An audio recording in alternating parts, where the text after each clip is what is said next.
When a person perishes bearing a lawful evil alignment, or if they die after having signed their soul away to a devil, or if they so happen to venerate Asmodeus as their primary god while they were still alive, when they die, the soul of that person would be sent straight down to hell. See, hell is one of the 16 outer planes that exist in Dungeons & Dragons, the 16 different kinds of afterlives or heavens, if you will. Now, hell itself is separated into 9 different layers, each vastly different than the next, and every single one governed and controlled by an archdevil, who in turn vows in deference to the one supreme devil, Asmodeus himself, who holds dominion over all of the 9 hells from his seat of power in Nessus, the last and deepest layer of the plane. Now, we have already made several videos regarding the hells and Asmodeus, regarding how the 9 hells came to be, who or what exactly is Asmodeus, the never-ending war between the devils and the demons,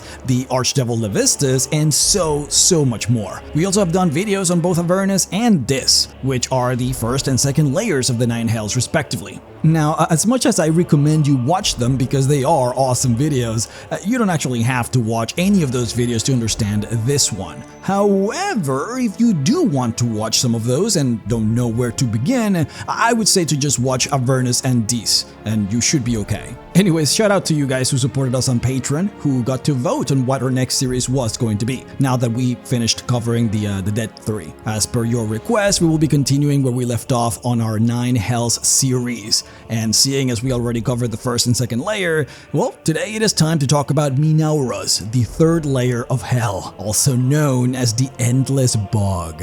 But before we do that, if you want to help support the channel, then please consider joining me over on Patreon, where I release PDFs with actual playable content that you can use in your own D&D games for each of the videos that I upload. Since I made videos on the Dead 3, the Gods of Tyranny, Murder, and the Dead, I have PDFs on all of the information that you would need to run them in your games.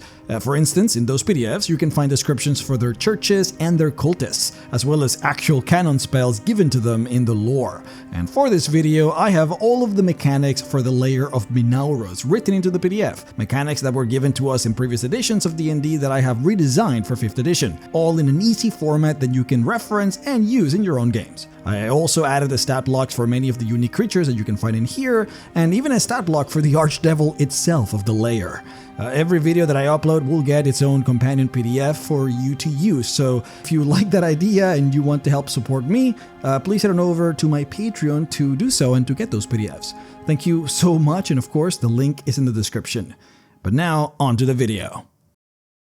Minauros is essentially an infinite fetid swamp of mire and pollution. The ground is a sucking morass of black mud, oily water several inches deep, and thick layers of scum choked with rot. Carcasses constantly bubble upwards from the muck, cracking and opening, releasing gut-wrenching foul smells that mix into the yellow-green swamp gas that permeates the air. Disease is rampant and flora is scarce. Only the occasional patch of blighted mangroves or charred trees can break the monotony of the endless bog. Danger hides in every step you take, as sinkholes and pits lie concealed beneath the mud. In some regions, infernal heat from below boils the swamp into steaming geysers, while in others, the muck freezes into icy sludge, threatening unwary adventurers into becoming entrapped forever.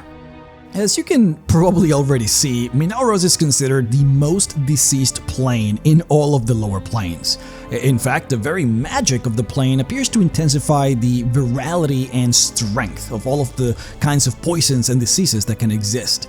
These diseases do spread and kill faster in here, and they are harder to cure. Conversely though, the power of healing and any kind of general curative magic is also hampered in this plane. As such, for most people, even just the very concept of traversing through the swamps is already considered a deadly proposition, seeing as a single wrong step could have you pierced by a jagged pit or inflicted with a nearly incurable illness. And we haven't even mentioned the dark denizens that live within these swamps. But the one thematically interesting factor of Minauros is that the disease of the plane almost takes on a figurative interpretation, in that it is not just living matter that can be diseased and rotted away, but even construction as well.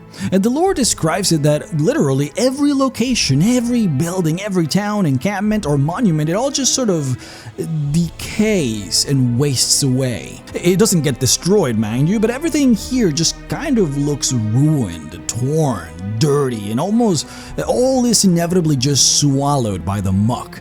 But we will touch on that a bit later. Now, the sky of Minauros is always dim and overcast, such that you can't ever truly see what lies beyond the clouds. The lore describes the region as filled with fierce, bitter winds that constantly storm. To adventurers who might not truly understand how the outer planes work and may associate the hells as a plane of chaotic harm, they might see the storms of Minauros as random and untraceable. But the truth that you cannot forget is that the Nine Hells is a plane of law. And in Dungeons & Dragons, law in this context is not just mere philosophy. It is a cosmic power, a fundamental building block of reality. See, the storms of Minauros, which are comprised of both acid rains and flesh-ripping hail, are as deadly to humans as they are to the devils. But the devils who live here know how to circumvent it. The weather here operates on a cycle, which always starts with the caustic rain and always follows with the cold sleet. And then while the sleet is pelting in determined cycles, the jagged hail will drop for a few minutes and then stop, and then repeat until the cycle begins again. So basically what I'm saying here is that if you do know how to time it, you could avoid most of this destruction. You could effectively travel through Minauros not during the acid rains, but during the sleet storms, provided that you know when the slashing hail would come so that you can avoid it. Things do not happen randomly in the Nine Hells. There's always some underscored order, and if you know how to exploit it, maybe you can survive. But the question here is though, why would you even come here in the first place? Or actually, let's scratch that.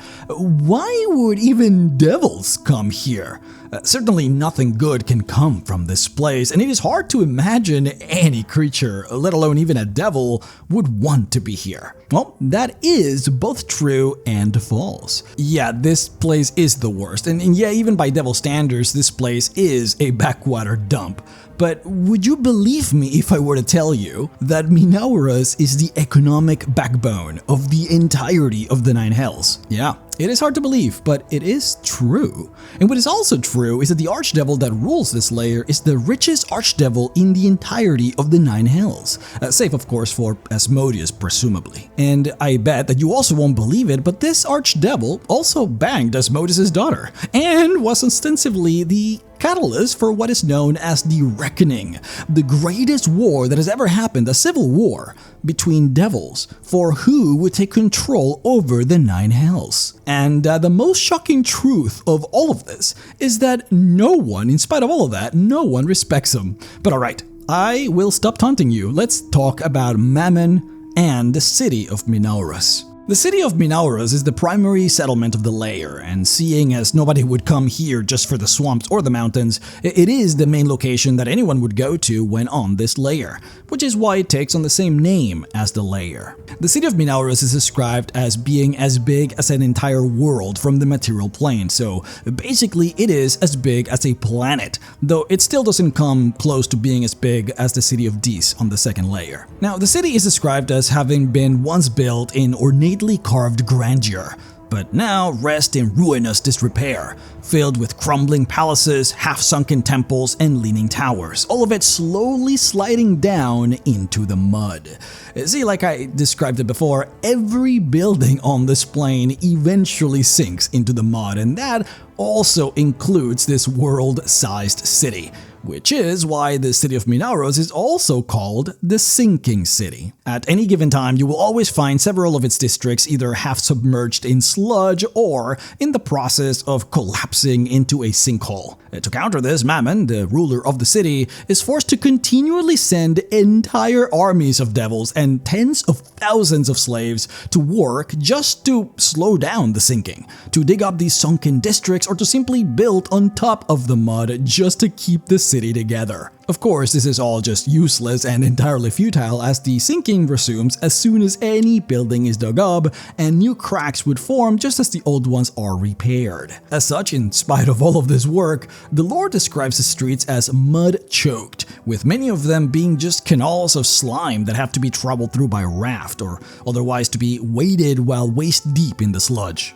And now, to actually explain why this place is so important, I first have to go over the second largest settlement in the layer of Minauros, and that is the Jangling Hiter, also known as the City of Chains. The Jangling Hiter is an entire city literally suspended up in the air by titanic chains. Because the chains that keep the city aloft go all the way up into the sky and disappear into the clouds, the early editions of Dungeons & Dragons left the question of what are the chains connected to up above as a mystery. So nobody really knew what was truly holding the city aloft, at least not up until 3rd edition, when we were told that apparently the chains are connected to the lower sections of the city of Dis. So theoretically, one could traverse backwards into the second layer of hell by simply climbing the chains up into the sky, if of course you could survive the acid rains and the jagged hell that storms in the sky, that is. But I digress. The important thing is that the chains keep the city aloft so that it doesn't sink into the mud, which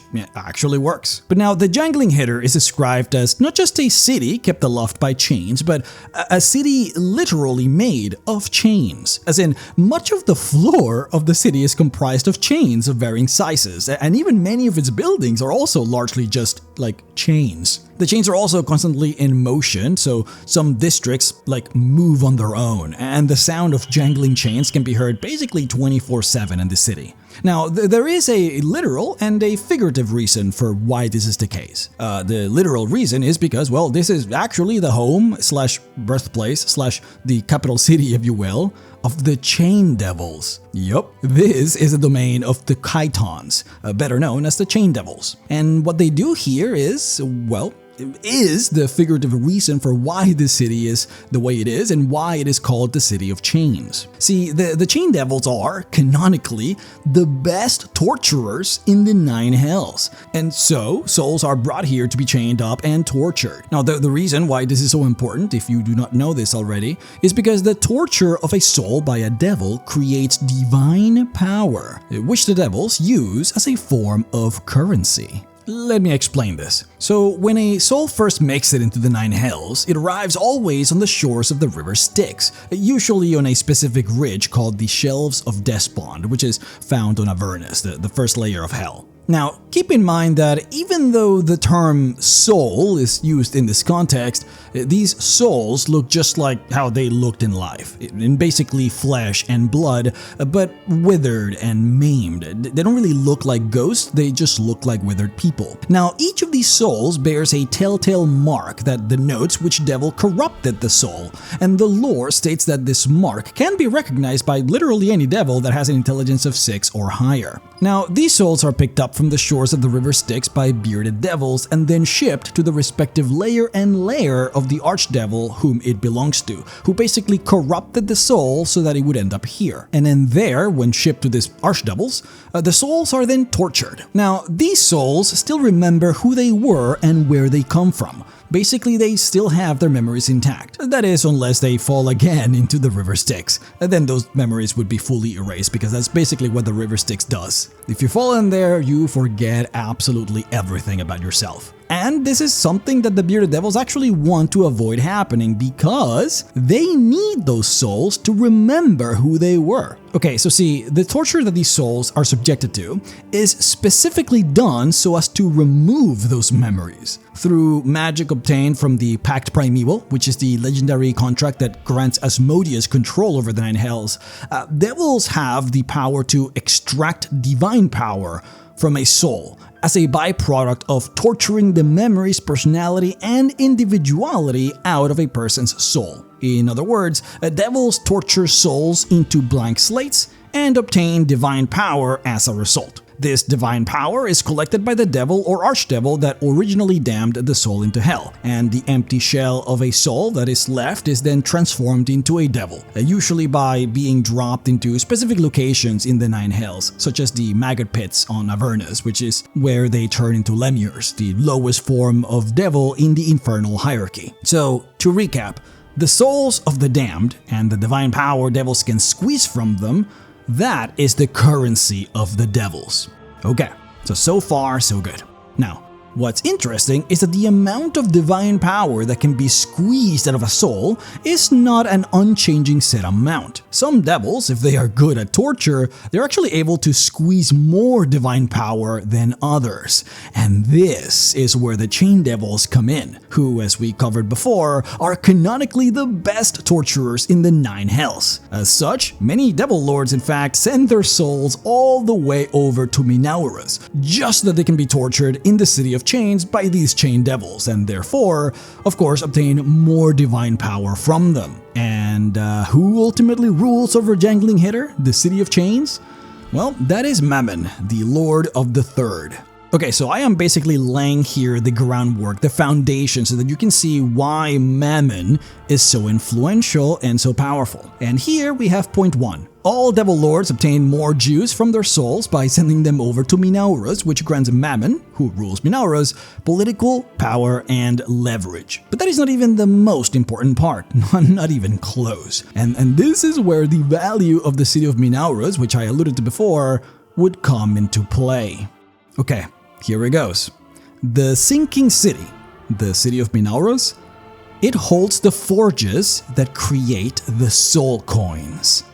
Mammon, or one or more of the devils under his command, they figured out a way to coalesce the divine power that can be extracted from a soul and then store it within a vessel made of infernal iron.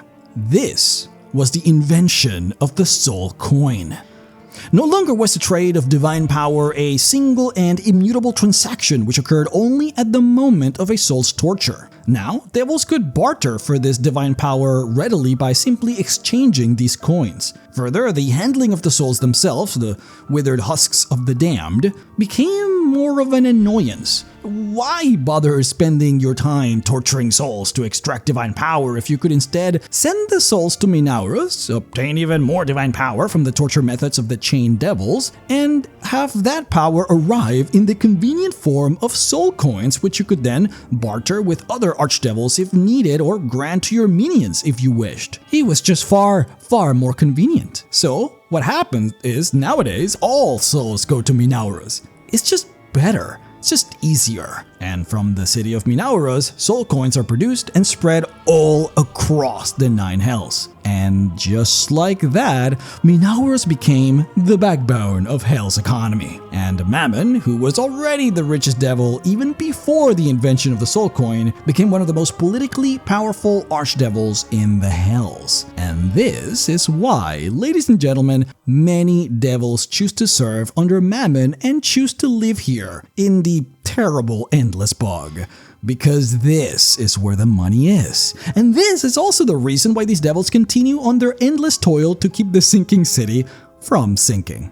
So finally, this does bring us to Mammon himself, the Lord of the Third, the Viscount of Minauros, and the richest devil in all the hells. Mammon is known as the Lord of Avarice, and he basically represents the deadly sin of greed, and for good measure, he might literally be the wealthiest being in existence within the Dungeons & Dragons multiverse. Mammon is literally and figuratively a two-faced devil, a feckless miser whose only real loyalty is to coin. Originally, Mammon appeared as a 12-foot tall, fat and bloated pit fiend. He had flabby, red gold scaly skin and bat-like wings. And you can actually find these depictions of Mammon on the earlier editions of Dungeons & Dragons, which is meant to represent how he used to look like before the events known as the Reckoning, a massive civil war that broke out in the Nine Hells amongst the Archdevils. Now, we unfortunately don't have the time to cover the war today in this video, but suffice it to say that taking over Asmodeus' throne and gaining control over the Nine Hells was a major theme and motivation motivation for the Archdevils at play on both sides of the war. And of course, both sides somehow lost as a result of Asmodeus outplaying them all at the end of the war. And well, Mammon was actually the first to turn to Asmodeus and literally prostrate himself upon his feet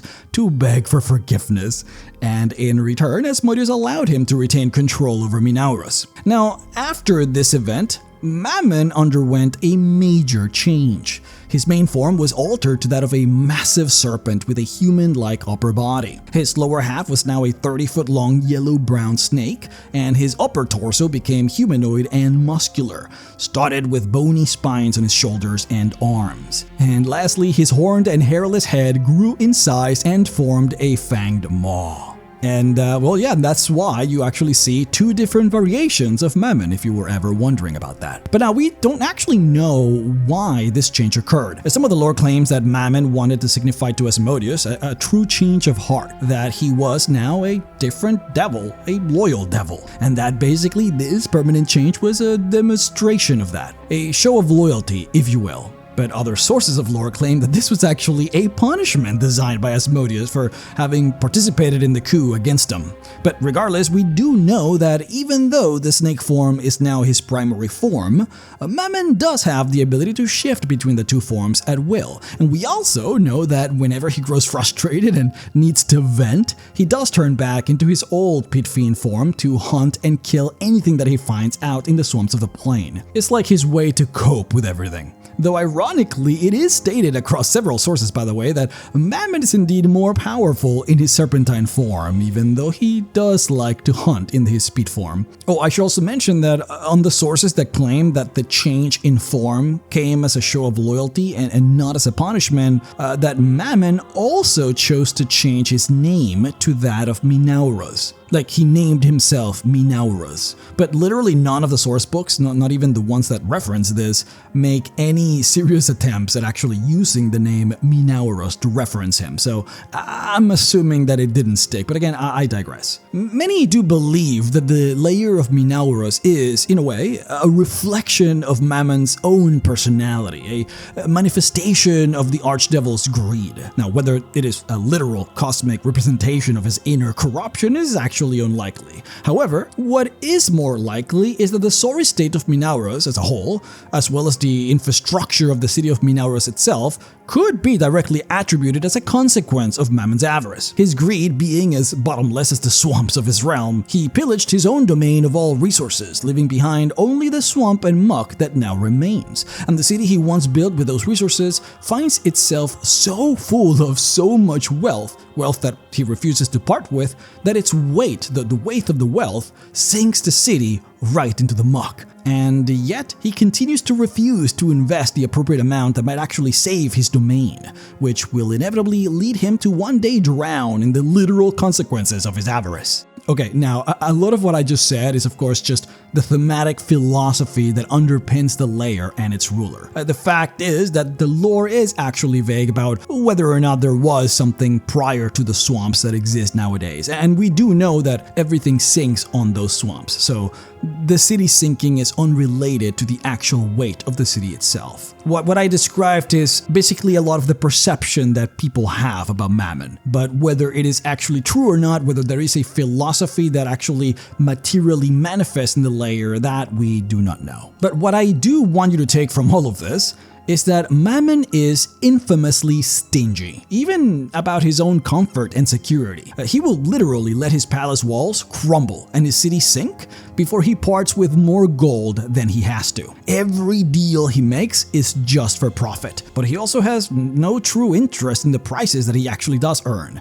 Such wealth is just cataloged, stored, and then just left untouched. It's literally just simple greed. He cares nothing for honor, loyalty, or the welfare of others, only the material gain that he can extract from them. And to this end, he's also a coward and a sycophant. Whatever just gives him an edge at the time is what he does. He will be shameless in his flattery, and he has no qualms with groveling if it means saving his own skin. In the presence of superiors, he's straight up just a bootlicker, which many devils do find quite pathetic. But in the presence of inferiors, he is arrogant and readily destroys or ruins any he even mildly dislikes. It is funny that even though it is stated that out of all of the devils, those that serve under Mammon literally bring in the most souls onto the 9 hells. Like, they are the most efficient at damning souls to hell. But in spite of all of this, they are the least rewarded, the most berated, and have the most demotions out of all of the devils in hell. That should just tell you everything that you need to know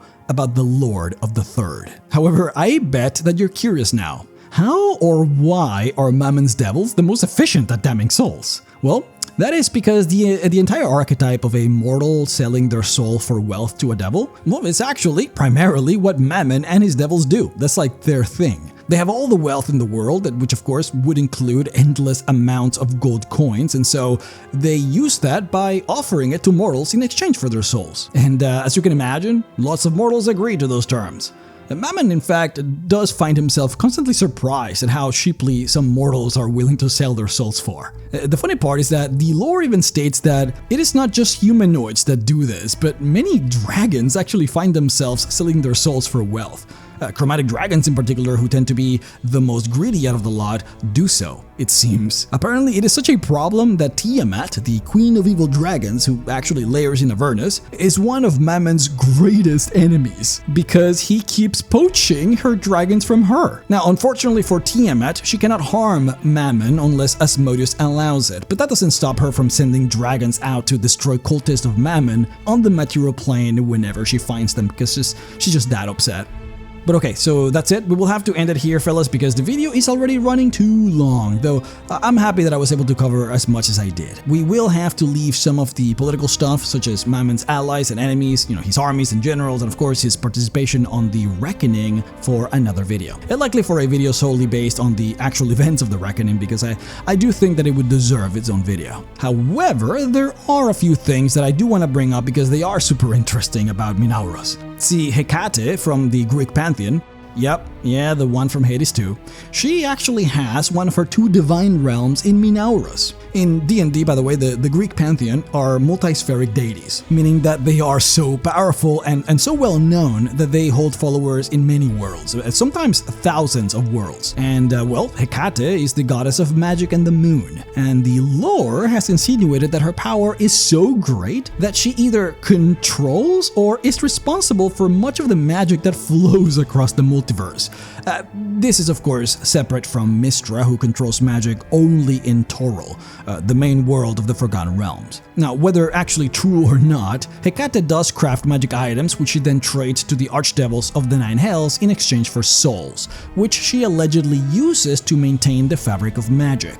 Now, I do want you to keep these claims with a grain of salt. They are canonical, but they are also written on the books like, oh, her clerics believe this, or, rumors claim that she controls all this magic, blah blah blah. So, they're not written as in to make it seem like it's all factual, basically. So, take what you want from that. But now, what we do know, what is actually factual, is that she is the one that possesses the missing eye from Grumsh One Eye, the chief god of the orcs, who lost his eye in battle with Corellon, the chief god of the elves. We know that she has it, but we have no confirmation whether or not she actually keeps it in her divine realm here in Minauros. Now, Hecate aside, we also know that Pisces, the primordial creator of the Aboleth race and one of the elder evils known as the Blood Queen, has her actual main lair in Minauros, in a divine realm called the Blood Queen's Bug. Not much else to say though, because the Aboleths do not really actively venerate her, and she allegedly just lays there, doing nothing. But if she were to ever start another Aboleth race, canonically speaking I guess, she would do it here from Minauros, which is kind of interesting. I should also mention that apparently there is a great monster that lurks deep in the muck of the lair, called the Worm of Minauros. See, there is this entire section of the lair that is unknown, unexplorable, and even more deadly, if you can believe that, than the swamps. That is, the section that resides under the swamp. For example, the sections of the city of Minauros that sunk under the mud, that still exists. It is still there. It is just too deadly to swim down and explore it because dark things exist down there. And well, one such being is the great mutated devil purple worm, called the Worm of Minauros, that hunts and kills devils.